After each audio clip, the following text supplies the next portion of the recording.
Berit er noget misfornøjet, for badeværelsesgulvet er iskoldt. Gulvvarmen fungerer ikke, og trykket i anlægget er faldet.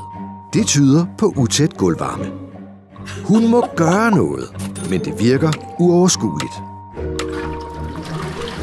Berit ringer efter en VVS'er og anmelder det til sit forsikringsselskab.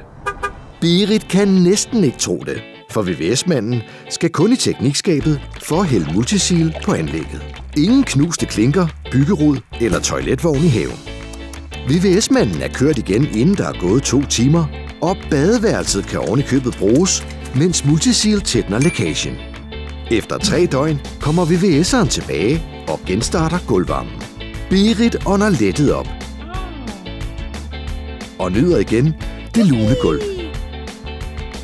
Multisil er en skånsom, miljøvenlig og økonomisk måde at tætne skjulte lækager på. Forsikringsselskabet er glade for, at Berit reagerede så hurtigt, inden der opstod fugtskader.